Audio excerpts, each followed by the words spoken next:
Hello guys, আসসালামু আলাইকুম। আমরা আজকে দেখব কিভাবে ভালো করে তাতাল দিয়ে ঝালাই করা যায়। এর জন্য সবার প্রথম প্রয়োজন আপনাদের একটি সোল্ডারিং আয়রন বিট, যেটা 50 থেকে 60 টাকার মধ্যে পেয়ে যাবেন। আর প্রয়োজন একটি 40 ওয়াটের তাতাল, যদিও 60 ওয়াটের তাতাল এবং 40 ওয়াটের তাতাল দেখতে প্রায় সিমিলার হলেও 40 ওয়াটের তাতাল ব্যবহার করবেন, তাহলে তাতালের বিটটি দীর্ঘস্থায়ী ব্যবহার করতে পারবেন। তৃতীয় নম্বরে দরকার হবে রজন। এটা আপনারা লোহার দোকানে পেয়ে যাবেন, 15 থেকে 20 টাকা দাম নেবে। আর রাঙের ক্ষেত্রে সাজেস্ট করব মোটা রাং ব্যবহার করতে। এটা 15 থেকে 20 টাকা পার গজ দাম নেবে। এটা খুব তাড়াতাড়ি গলে যায়, তাই ঝালাইতে সুবিধা হয়। পরবর্তী ধাপে এরকম একটি শোন ব্যবহার করবেন, যাতে ঝালাইয়ের সময় হাতে তাপ না লাগে। এখন আসি বাস্তবিক ক্ষেত্রে কিভাবে ধাপে ধাপে ঝালাই করব।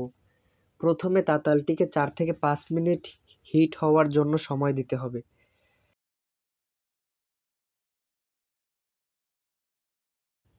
এরপরে তারের উপর থেকে আমরা আইসোলেশন সরিয়ে নেব।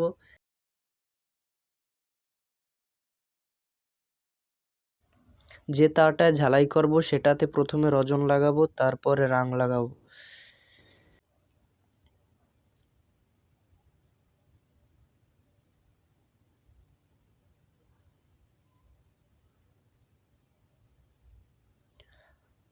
তারটিকে যেখানে সংযোগ করব সেই জায়গায় প্রথমে রজন লাগাবো, তারপরে ওই জায়গায় রাং লাগাবো। এই যে রজন লাগিয়ে নিয়েছি।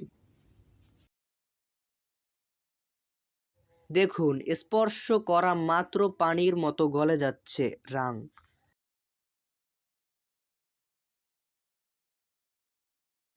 রজনও লাগিয়ে দেওয়া হয়েছে।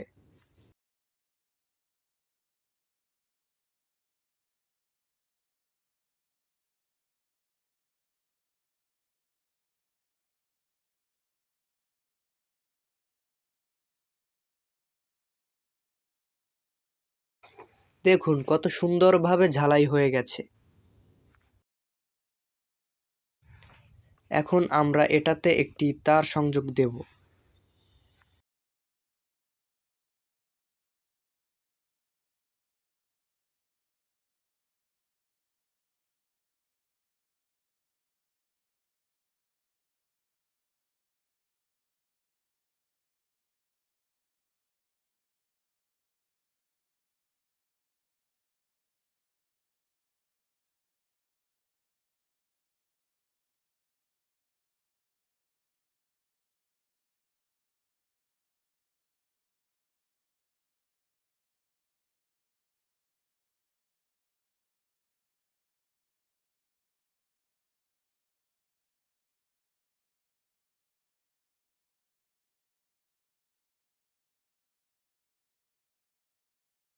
এখন আমরা পুরাতন একটি ডায়োড এবং পুরাতন একটি ক্যাপাসিটরে কানেকশন করে দেখিয়ে দেব যে পুরাতন ইলেকট্রিক কম্পোনেন্টকে কিভাবে ঝালাই করতে হয়। এর জন্য প্রথমে একটা কিছু দিয়ে এর উপরে থাকা প্রলেপ উঠিয়ে ফেলতে হবে।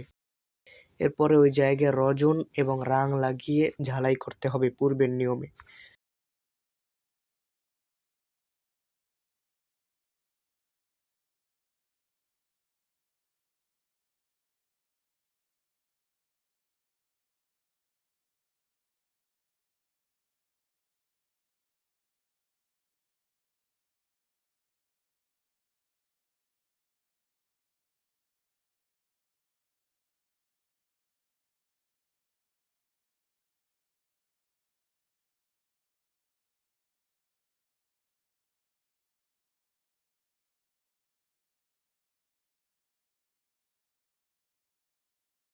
দেখুন কত দৃঢ়ভাবে আটকে গেছে।